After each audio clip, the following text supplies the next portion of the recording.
lição, a lição de hoje, a lição de número 3 do nosso novo trimestre.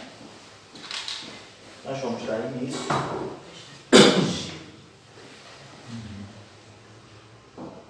E hoje nós temos por título: O despertamento renova o altar. A gente viu no último domingo sobre o despertamento espiritual, que é um milagre. O despertamento espiritual faz com que a pessoa ela se achegue mais a Deus, ela tenha mais sede de buscar a Deus, né? Então a gente vai continuar comentando em cima desse mesmo assunto e a gente vai ver que o despertamento espiritual ele também renova o altar, e a gente vai falar sobre o altar. Eu quero ler aqui antes de qualquer coisa, em Esdras, no capítulo 3,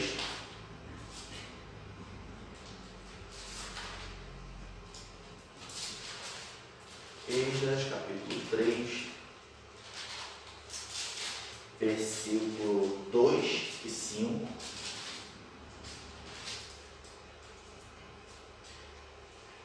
Ao 5, e depois do 10 ao 13, que diz assim: E levantou-se Jesua, filho de Josadaque, e os seus irmãos, os sacerdotes, e Zorobabel, filho de Seatiel, e seus irmãos, e edificaram o altar do Deus de Israel, para oferecerem sobre ele holocaustos, como está escrito na lei de Moisés, o homem de Deus. E firmaram o altar sobre as suas bases, porque o terror estava sobre eles, por causa dos povos da terra. E ofereceram sobre ele holocaustos ao Senhor, holocausto de manhã e de tarde. E celebraram a festa dos tabernáculos, como está escrito, e ofereceram holocaustos de dia em dia, por ordem, conforme o rito, cada coisa no seu dia. E depois disso o holocausto contínuo, e os das luas novas, e de todas as solenidades consagradas ao Senhor, como também de qualquer que oferecia oferta voluntária ao Senhor. Agora do 10 ao 13. Quando, pois, os edificadores lançaram os alicerces do templo do Senhor, então apresentaram-se os sacerdotes, já paramentados e com trombetas, e os levitas, filhos de Asaf, com saltérios, para louvarem ao Senhor, conforme a instituição de Davi, rei de Israel. E cantavam a reveses, louvando e celebrando ao Senhor, porque é bom, porque a soberanidade dura para sempre sobre Israel. E todo o povo jubilou com grande júbilo, quando louvou ao Senhor, pela fundação da casa do Senhor. Porém, muitos dos sacerdotes e levitas e chefes dos pais, já velhos, que viram a primeira casa sobre o seu fundamento, vendo perante os seus olhos esta casa, choraram em altas vozes. Muitos levantaram as vozes com júbilo e com alegria. Amém? É até o 13, né? É até o 13, mais um. De maneira que não discernia o povo as vozes de alegria das vozes do choro do povo, porque o povo jubilava com tão grande júbilo que as vozes se ouviam de muito longe. Bom, a gente viu na última lição, o último tópico da última lição, que falava do despertamento espiritual. A gente falou que o despertamento espiritual, ele leva a pessoa, quando está cheia do Espírito Santo, ele leva a pessoa a obedecer mais a palavra, a ser mais sedento pela palavra. Quando nós temos o despertamento espiritual e nós estamos cheios do Espírito, nós nos tornamos mais sensíveis, nós nos tornamos mais sedentos em querer ler, em querer orar, em querer estar sempre falando com Deus, em querer estar sempre louvando. Começa a manar em nós um gozo, uma alegria de que muitos não têm. Que prazer é esse que nós sentimos, né? Então, quando nós estamos cheios do Espírito Santo, nos leva a obedecer mais a palavra, cria-se mais um temor à palavra. E a gente vendo, tá? O povo de Deus, quando voltou da Babilônia, que eles tiveram aquele despertamento espiritual, eles foram tão cheios, e agora com grande temor, que a Bíblia vem nos dizer que eles restabeleceram um culto em Jerusalém, só que dentro das normas que era para ser restabelecido, respeitando todas as regras. Tudo o que havia dito por Moisés, e desde Moisés as leis, o rei de Davi, tudo que foi implantado, eles tinham obedecido. Então, a gente vê que o povo, eles agora tinham temor para cultuar a Deus. Eles antes, como a gente viu o profeta Isaías falando, que Israel estava enfermo dos pés à cabeça, ele estava enfermo dos pés à cabeça e estava envolvido com outros deuses, com outros altares, né? Agora o povo estava meio que curado dessa idolatria, dessa adoração a outros deuses e fizeram questão de agora valorizar aquele momento que eles tinham. E aqui, na nossa lição de hoje, tá? A gente vê que os judeus, quando voltaram para Jerusalém, eles estavam amedrontados. Eles voltaram para Jerusalém, e eu não me lembro a referência, talvez o pastor, com certeza o pastor vai lembrar de cabeça, que diz que eles estavam construindo com a arma numa mão, né? Neemias, né? Que eles estão reconstruindo o templo, os muros da cidade, reconstruindo a cidade, né? E eles, né? E eles trabalhando com uma mão trabalhando e com a outra a espada. Porque eles estavam com medo e os povos ao redor também, imagino que eles tinham grandes inimigos, muitos inimigos. Então eles estavam amedrontados. Afinal de contas, eles tinham acabado de sair de um cativeiro, né? E a gente leu aqui no versículo 3, diz, e firmaram o altar sobre as suas bases, porque o terror estava sobre eles por causa dos povos da terra. Então eles voltaram a Jerusalém, mas eles estavam com medo. Sabe quando a gente, lá no Brasil, a gente está andando no Rio de Janeiro lá, e a gente anda assim, ó. A gente está de noite andando no calçadão, isso Zona Sul, né? Zona chique do Rio, a gente andando no calçadão, aí tu já vê ali aquele grupinho de moleque ali assim, aí tu já fala, vai dar problema. Vai dar problema. Entende? É o temor, o terror, né? A pessoa amedrontada. Aí imagina o povo que tinha acabado de sair do cativeiro, estavam lá reconstruindo o muro, sabendo que muita gente odiava eles, né? E aí construindo o muro e tendo que ficar assim, construindo o muro e com a espada. Imagina a agonia, né? Que estava no coração desse povo.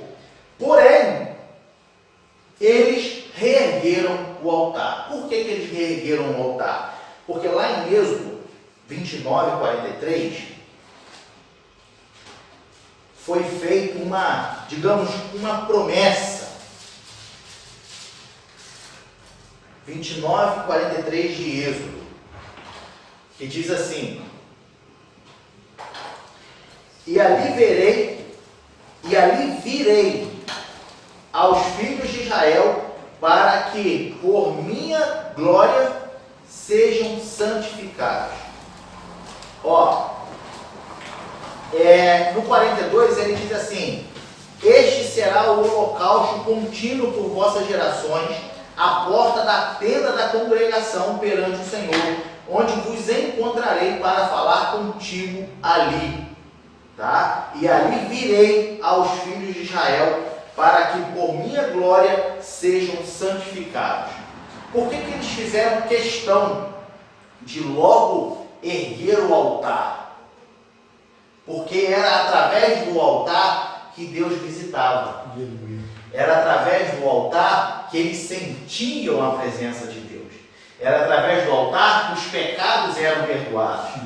Né? Então, eles fizeram logo questão de, sobre as fundações antigas, reerguer o altar.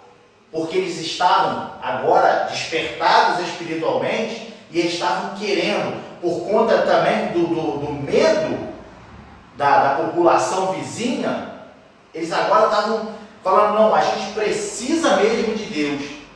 Olha, abrindo um parêntese. Nossa, Oi? o momento de hoje, né? Abrindo parêntese, é o que acontece com muitos hoje. Verdade. Né? Só buscam a Deus no medo, só buscam a Deus no momento difícil, Na dificuldade. quando estão lá no vale da sombra da morte, né? Lá na beira do abismo, lá na cama do hospital, no leito de morte, que vão se lembrar, não, eu quero. Que bom que muitos ainda conseguem voltar. Verdade. Né? Agora, muitos que querem talvez voltar, mas a morte chega mais rápido e não dá tempo. Né? E veja bem, precisou que Israel passasse pelo cativeiro para que eles fossem despertados. Porque antes do cativeiro, Deus mandou vários profetas para despertar o povo. Profeta Jeremias, profeta Isaías, Oséias, né? Entre outros, para poder despertar o povo, chamar a atenção do povo, acorda povo. E o povo não acordava. E aí Deus, vai passar 70 anos no cativeiro. Foi preciso passar no cativeiro para o povo despertar. Infelizmente, essas atitudes, essas coisas acontecem no dia de hoje e eu acredito que vai continuar acontecendo até Jesus E voltar. eu creio que é por isso que muitos crentes estão sempre na luta. Porque somente na luta buscam Que a busca Deus. Deus. E Deus sabe Deus já disso. permitiu que passe por sempre uma luta. Né? Na fé. Exatamente. Então, as pessoas só buscam. A gente até falou aqui na semana passada que existem os dois tipos de pessoas. Sendo que o ideal é, independente da luta ou da bonança, adorar a Deus. Esse é o certo. Porém, existem esses dois grupos de pessoas. Pessoas que só adoram a Deus nos momentos de bonanças, né? Nos momentos bons. Eu estou bem, estou feliz com Jesus. Aí vem a prova, não quero mais Deus. Que Deus é esse que me joga na prova. Porém, tem outras pessoas que só buscam a Deus quando estão na prova. Quando está tudo bem, eu não preciso mais de Deus, que agora eu estou tranquilo, já recebi minha bênção, então agora eu posso ficar tranquilo. Então, existe essas duas pessoas. Porém, como a gente disse, o certo é que a gente adore a Deus em todos os momentos da nossa vida. Né? E aí, um detalhe é o seguinte: todo despertamento começa com a reparação do altar. Nós só podemos sentir a presença de Deus se repararmos o altar. Só podemos nos chegar a Deus se repararmos o altar. Veja no Antigo Testamento, tá? Que para que Deus manifestasse a sua glória, a gente tem alguns exemplos que foi preciso reparar o altar primeiro. Tem vários. Começando, a gente vai citar aqui 3, né?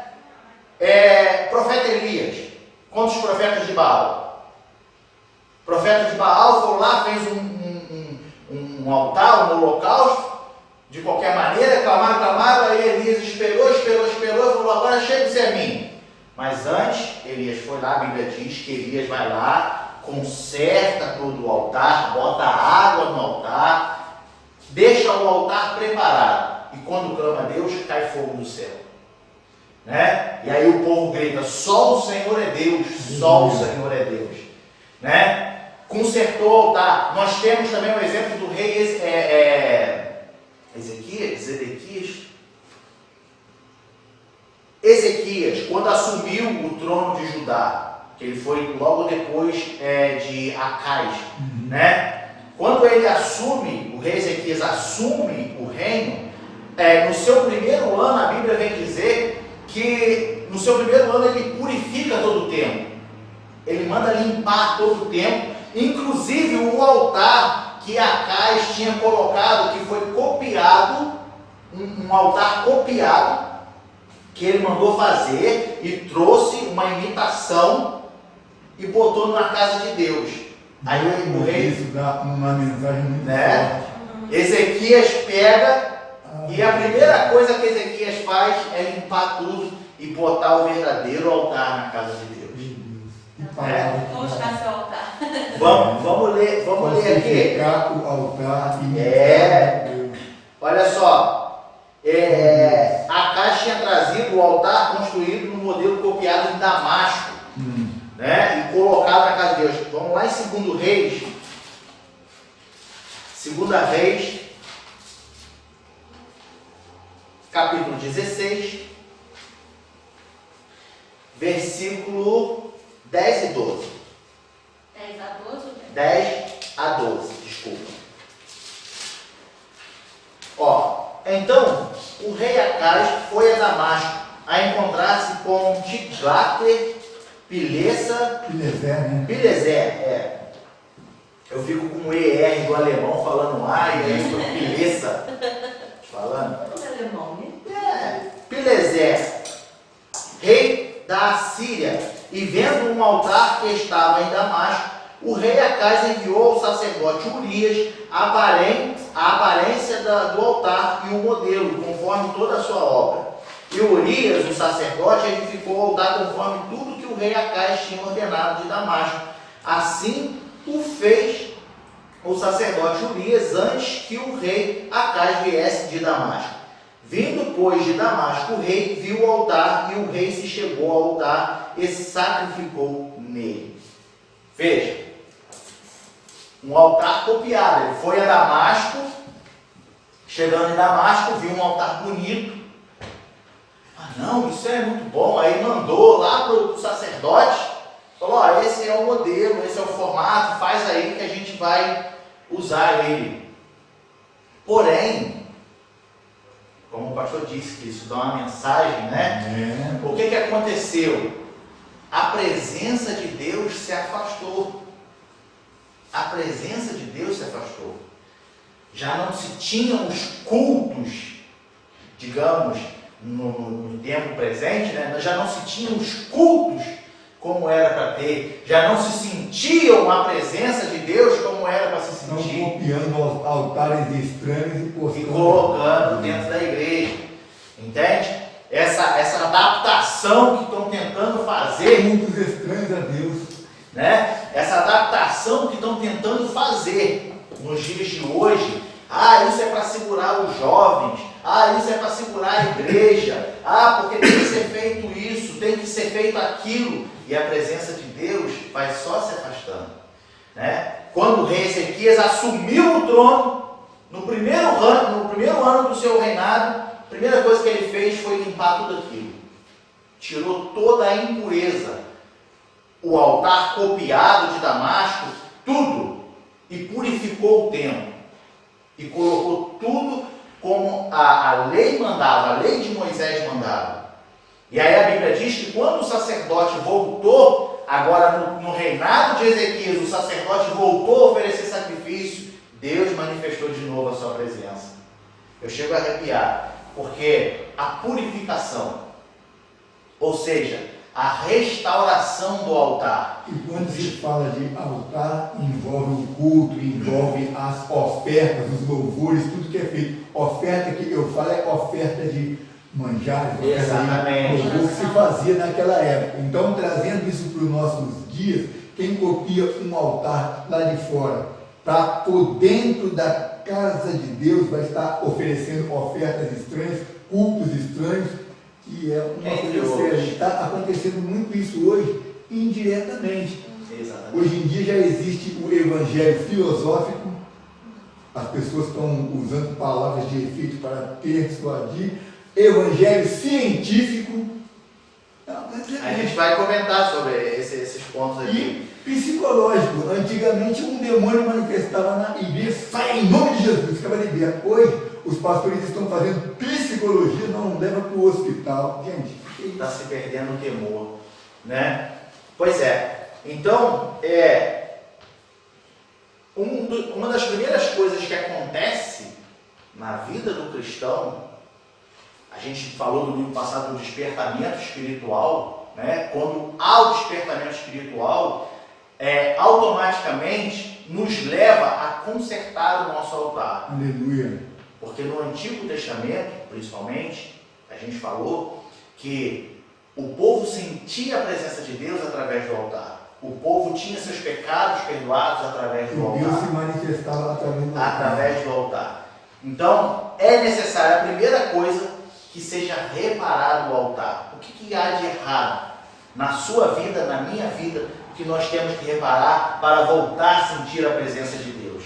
Né? O que a igreja precisa reparar para que a presença de Deus seja realmente manifesta em nosso meio? Né? Então nós temos que pensar nisso. E o último exemplo, né, entre milhares que existem, mas que eu quero botar aqui, é dos próprios judeus. Quando voltaram, aterrorizados pelos povos vizinhos, que tinham acabado de sair do cativeiro, eles trabalhavam com a ferramenta em uma mão e a espada na outra, porque tinham que vigiar, mas eles sentiram a necessidade de sentir novamente a presença de Deus, de estreitar a comunhão com Deus. O que eles fizeram? Sobre as velhas fundações de Jerusalém, eles reergueram o altar para ali prestar sacrifícios, e Deus recebeu aqueles sacrifícios. E o povo cultuou. Veja que a Bíblia diz, lá em Êxodo, põe lá em Êxodo de novo para mim, por gentileza, que é o versículo que me chamou muita atenção. Êxodo no capítulo 3, que a gente leu, o versículo 12 ou 13. Põe lá para mim, por gentileza.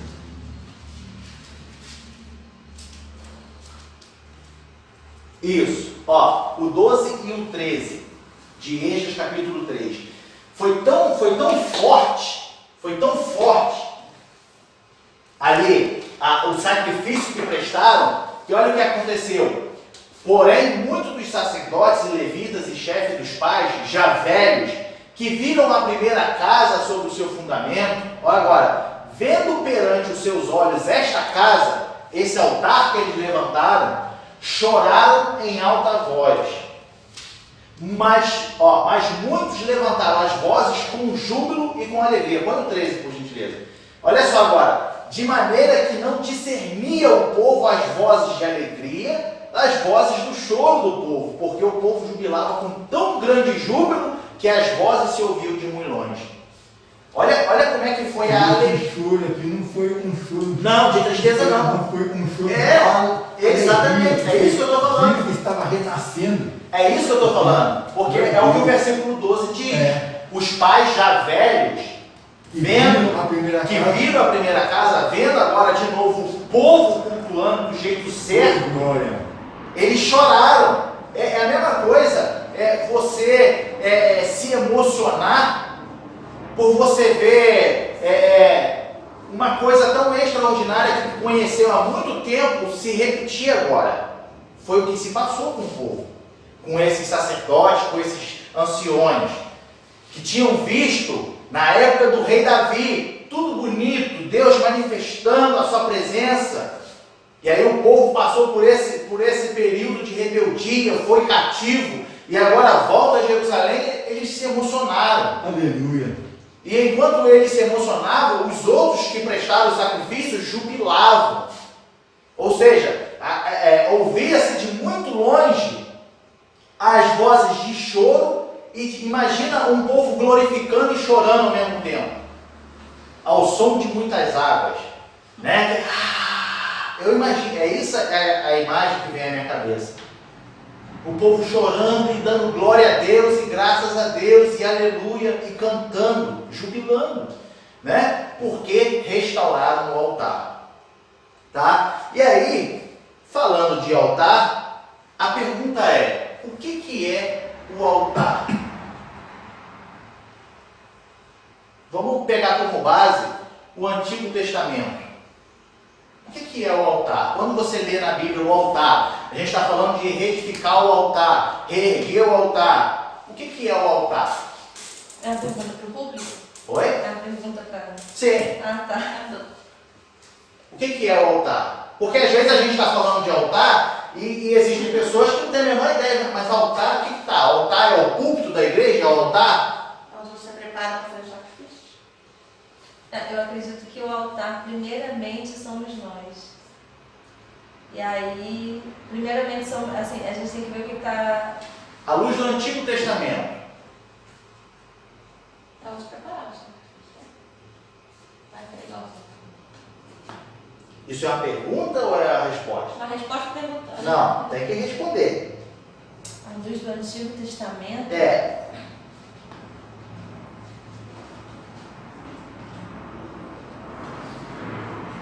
A luz do Antigo Testamento é onde a arca ficava.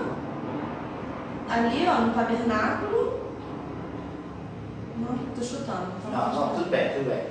É onde se oferecia o sacrifício, É o que a Ush incenso. falou. Só que não o tabernáculo. Não, então, O altar era esse aqui, ó. era fora, né? Ó, isso aqui é o altar, isso aqui é o altar de incenso.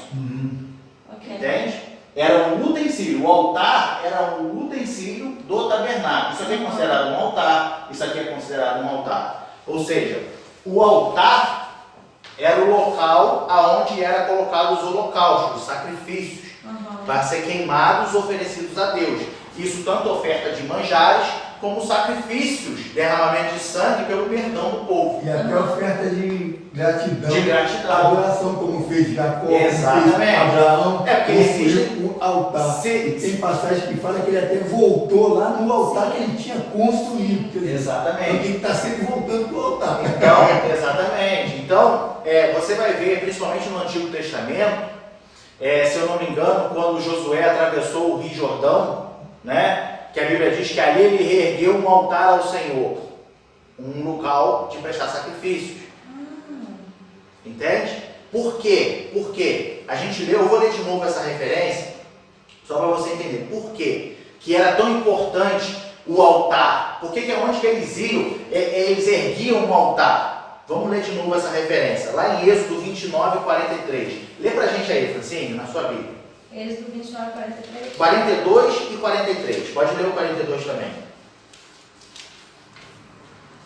Êxodo 29, 42 e 43. Deixa eu ver aqui na minha Bíblia. Lê aí. Este será um holocausto contínuo por vossas gerações, à porta da tenda da congregação, perante o Senhor, onde vos encontrarei para falar contigo ali.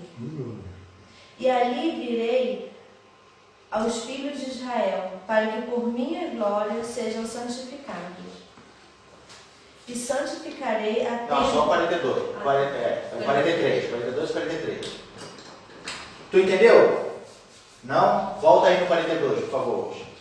Olha só o que ele diz ali no final. Ó. Perante o Senhor. Onde o quê? Vos encontrarei para falar contigo ali. Ele está falando para o povo. Aonde? Aonde será o holocausto contínuo. Aonde que era o holocausto contínuo? Sobre o altar. Sabe aquele versículo? E a chama arderá continuamente sobre o altar? Holocausto, aonde se queima o sacrifício. Por quê? Vos encontrarei para falar contigo ali. Bota o 43.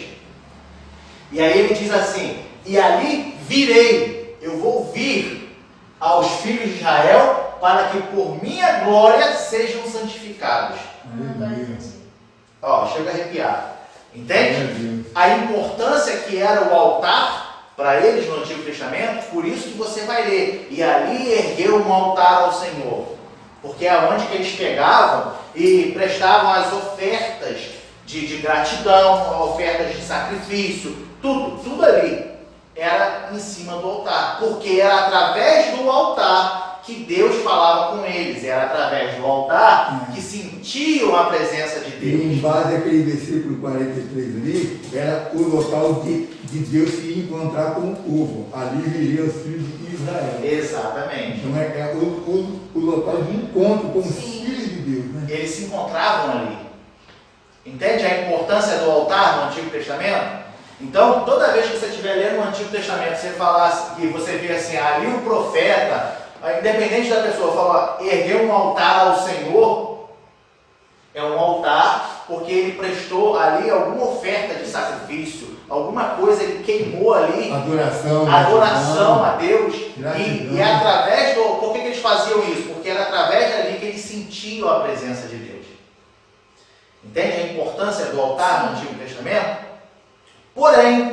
Porém, à luz do Antigo Testamento, a importância do altar no Antigo Testamento, onde Deus se chegava ao povo, agora no Novo Testamento, o Gólgota faz toda a referência, ou traz toda a referência que o altar tinha no Antigo Testamento para a morte de Jesus Cristo no Calvário.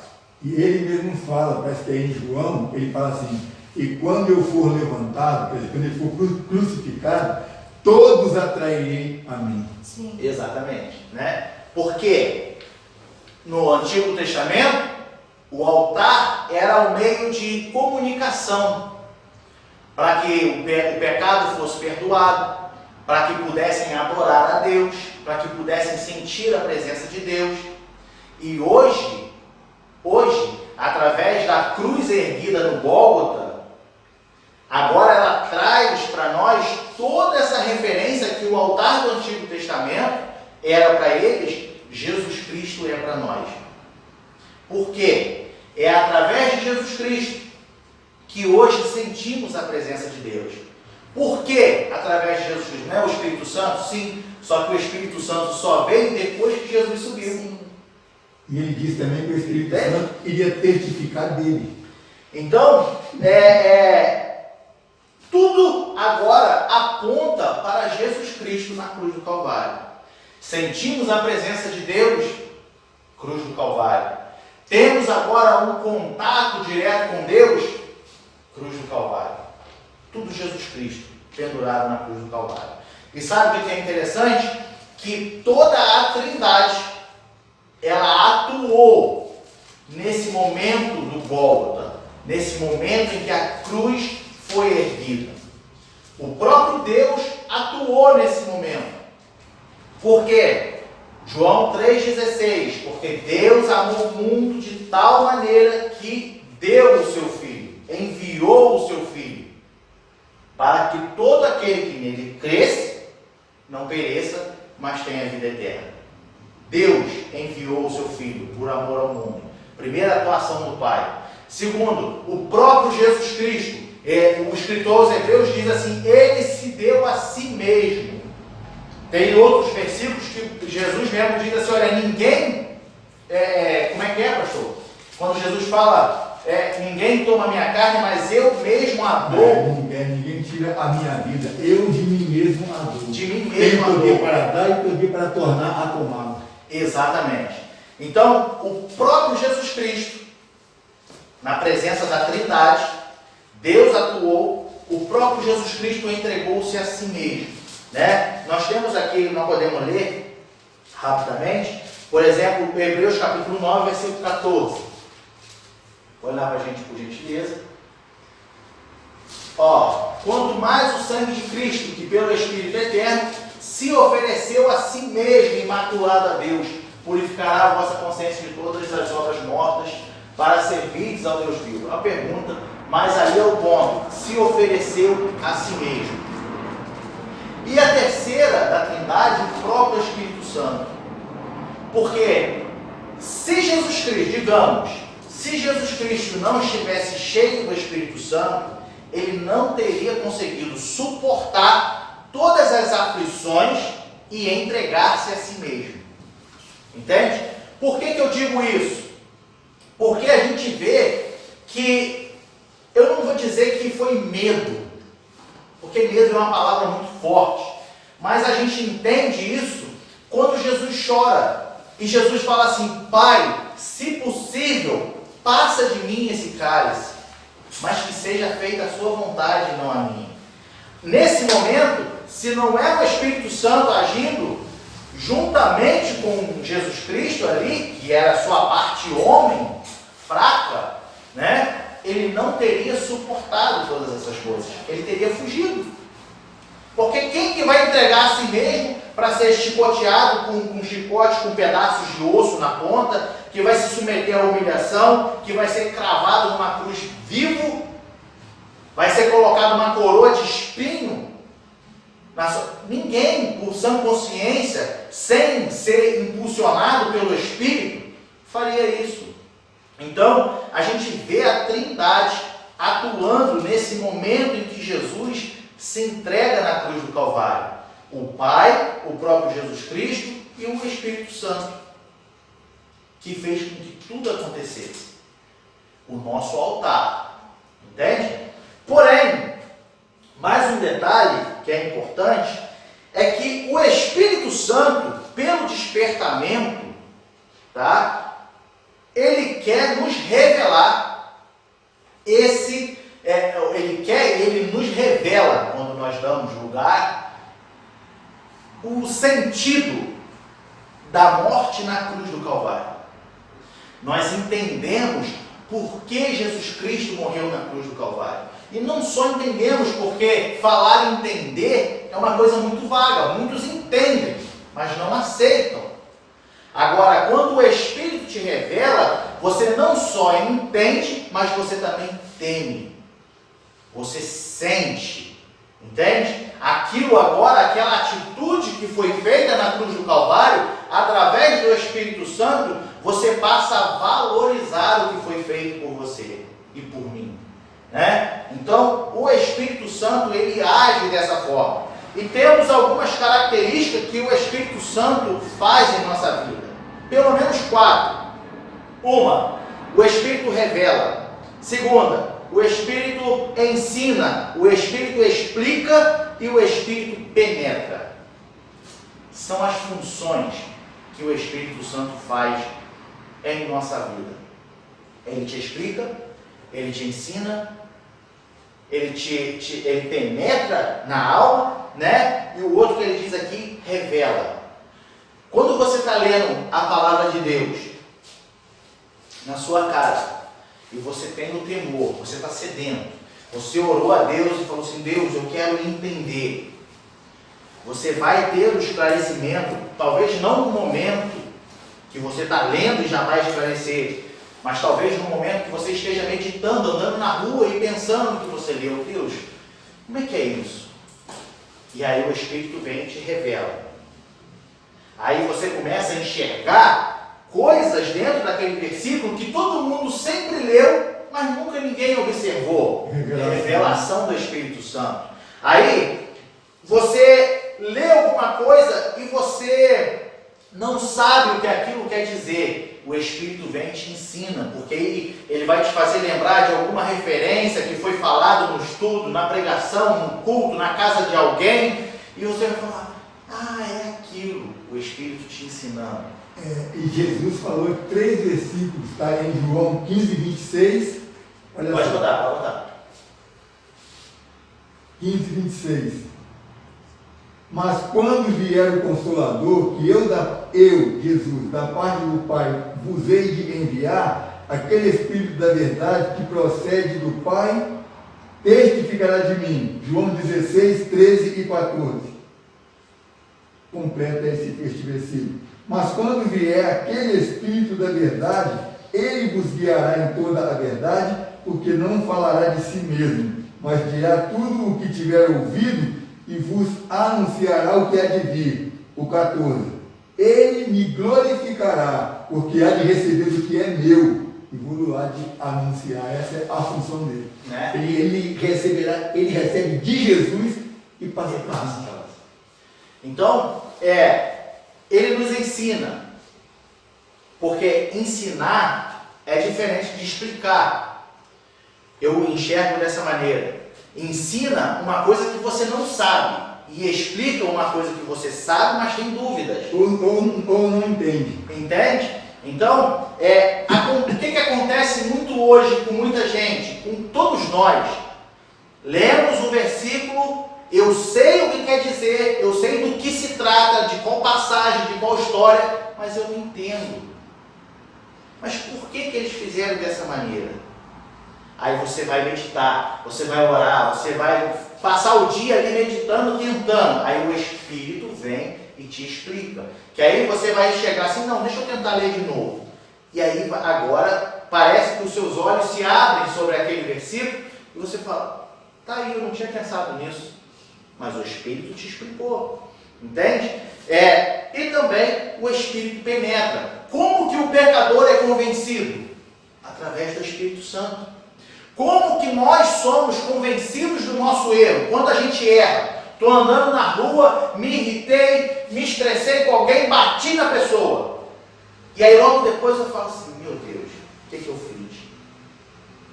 O Espírito penetra, ele penetrou em mim, ele está em mim. E através da penetração do Espírito no homem é que convence dos pecados. Você vai pregar o Evangelho para uma pessoa incrédula. Só que a partir do momento que aquela pessoa falar assim, você chega para ela e fala assim, você já ouviu falar de Jesus? Você conhece Jesus Cristo? A partir do momento que ela fala assim, não, mas eu gostaria, o Espírito penetra. E dali para frente, é o Espírito quem vai convencer. Não é você, mas sim a palavra que você está falando, que penetra na divisão da alma e do Espírito. Né? A que faz a operação sem deixar cicatriz, né? Através do Espírito Santo, ele penetra. Então, essas funções do Espírito Santo, que em nós atuando, nos esclarece o verdadeiro sentido da morte na cruz do Calvário. O valor que ela tem para nós. Porque muitos hoje, a grande maioria das pessoas, já ouviram falar de Jesus. Por isso se torna mais difícil você evangelizar alguém. Porque praticamente quase todo mundo conhece. Pelo menos que existiu um Cristo que morreu na cruz do Calvário.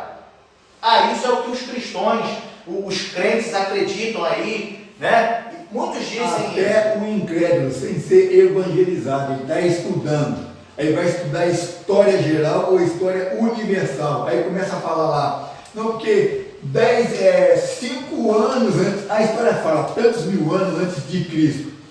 Antes de Cristo, depois de Cristo, então ele já vai saber. Já sabe que teve o Cristo. Fala. E assim, as pessoas elas sabem tanto, né, sobre Jesus Cristo e ainda não se, assim, algumas pessoas, né, não sentiram o poder, né, da presença de Deus, da presença de Jesus nas nossas vidas, que elas também têm uma opinião formada sobre Cristo.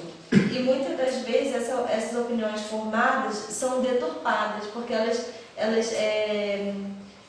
para elas Cristo quer dizer igreja, né? Aí já entra na coisa da igreja, e já entra na coisa maligna, né?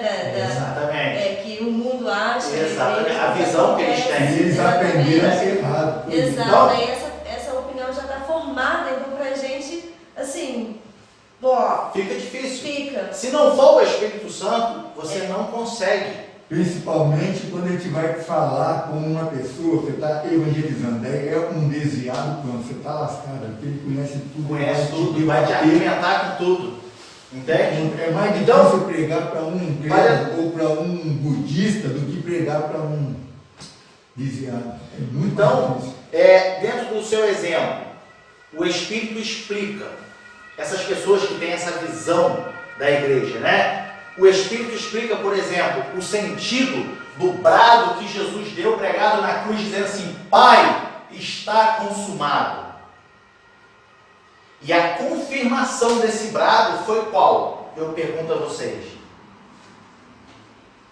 A confirmação desse brado foi quando Jesus falou, Pai, está consumado, Deus confirmou, está consumado. Foi o véu. O véu do templo que se rasgou. Sim. O véu do templo que se rasgou foi a confirmação de Deus, tá? Sobre Pai, está consumado. Agora eu pergunto, o que quer dizer Pai, está consumado? O que essa frase, esse brado de Jesus Cristo pendurado na cruz do Calvário, diz? Pai, está consumado. Todos ouviram falar muito isso, mas poucas pessoas entendem o significado desse brado. Pode falar.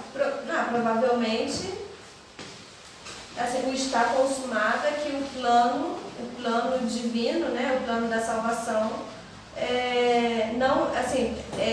o começo do plano da salvação está consumado. Jesus morreu na cruz por nós, aí ele vai ressuscitar, o Espírito vai descer e aí continua. Não? Exatamente. Consumado é pronto, está feito. Realizado. Pai, a missão que o Senhor me mandou na terra para fazer está pronta, foi confirmada, está consumada. Por isso que Cristo é o autor e consumador da nossa fé. Entendeu? Se não fosse por Jesus Cristo, não teríamos a fé hoje. Por quê? Porque era só para os judeus. Entende? Mas ele veio para os seus e os seus o rejeitaram. Aí, quando ele vira para os discípulos, fala assim, ide por todas as nações. Agora, é o autor e consumador da nossa fé também. Estamos inclusos. Entende? Através de Jesus Cristo. A confirmação, como eu te disse, né, você falou, o véu do templo se rasgou. Quando ele deu o brado, a terra escureceu, tremeu, até os mortos ressuscitaram e o véu do templo se rasgou. Aí já significa um livre acesso a Deus. A Deus. Não precisa mais, vamos supor, de um pastor para chegar a Deus. O pastor é para te ensinar, orientar. Agora, chegar-se a Deus é você e Deus. Ou seja, dali para frente, não precisa, ou não precisou mais, né, de pessoas, de terceiros para interceder pela sua vida. Sabe? Porque naquele tempo lá, até o sumo sacerdote só podia entrar uma vez por ano no Santo dos Santos. E mesmo assim entrava com uma corda cheia de sininho. Se tivesse o sininho parou de bater, ele está morto. Exatamente. Ou seja, ele tinha que se preparar tanto para entrar na presença de Deus, que mesmo assim, por garantia, ele se amarrava uma corda e se aquele sininho parasse de fazer barulho, eles puxavam porque estava morto, foi fulminado na presença de Deus. E aí quando Jesus fala, Pai, está consumado, Deus fala assim, agora não precisamos mais disso. O véu do templo se rasgou. E aí eu pergunto de novo, o que representa o véu do templo hoje para nós? O que entrou no lugar do véu do templo que se rasgou?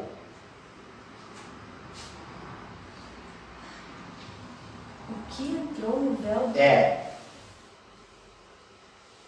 O véu do templo se rasgou. Agora a gente pode entrar até Deus sem intermediário do sacerdote? Sim, mas nós temos hoje como referência alguma coisa em relação ao véu do templo. Pastor, não deve falar. Não, tem que ficar quieto. Eu só vou dizer uma coisa, o véu separava o santo lugar do santo dos santos. Isso aí você sabe. É o livre acesso à presença de Deus. Agora, a pergunta que ele está fazendo está em outro âmbito. É outra coisa. Olha só. Hoje, tem alguma coisa que representa o véu do templo que se rasgou. O que se rasgou? A vida e a morte? Não. Quando nós ceiamos aqui,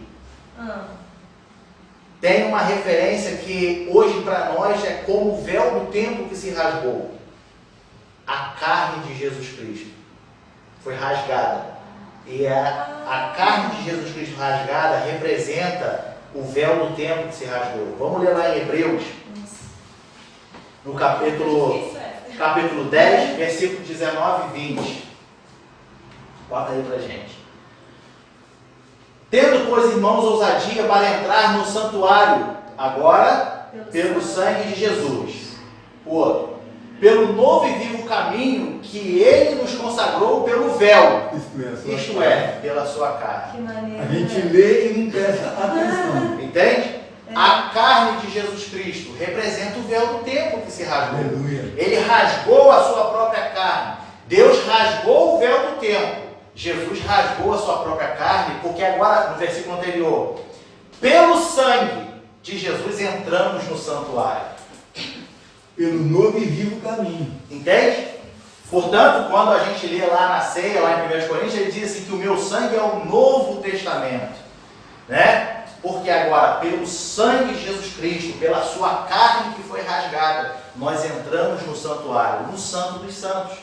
Veja que não foi Jesus que rasgou o véu do templo, foi o próprio Deus. Porque foi estabelecido por Deus o véu do templo, na construção do tabernáculo. E diz que o véu era tão forte que se amarrasse juntas de boi de um lado e do outro e puxasse, o véu não rasgava.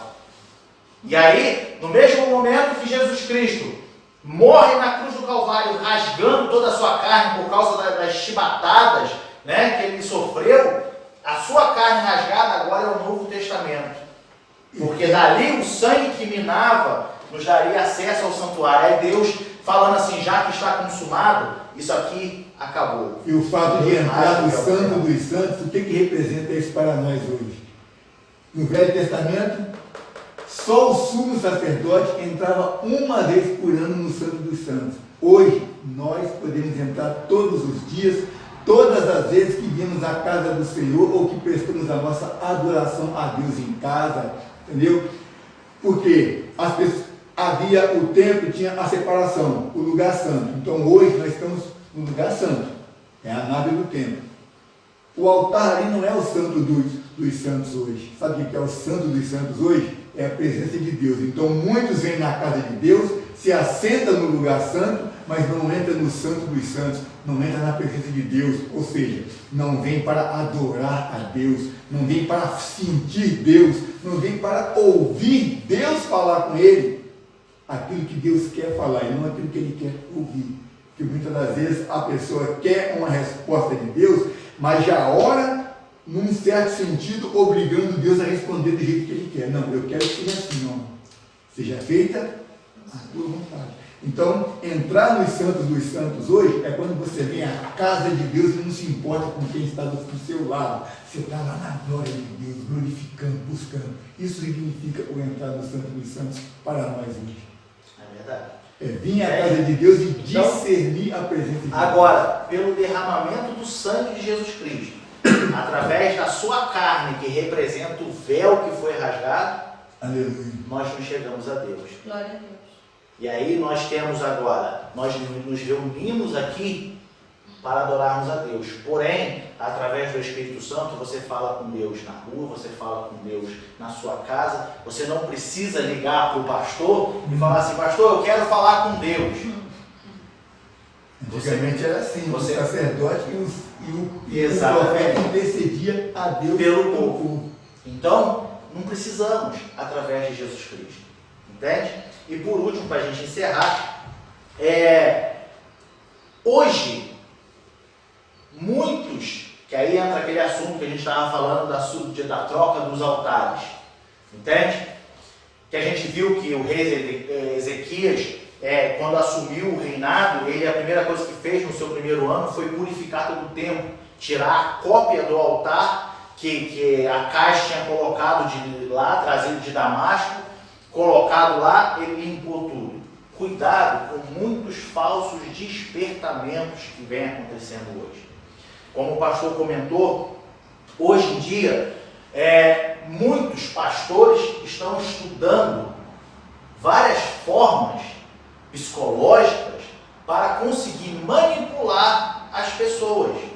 Ou seja, se eu quero fazer você rir, eu vou saber a forma técnica de atingir o seu sentimento para te fazer rir. Se eu quero te fazer chorar, fazer aquela melancolia, né? De te sensibilizar através de palavras, eu vou fazer, porque as pessoas estão estudando essa forma para conseguir manipular o sentimento. Em todos os sentidos. Uma vez na Itália, a igreja cheia, no culto, depois que um pregador visitante pregou, o pastor deu a oportunidade para ele fazer uma segunda oferta.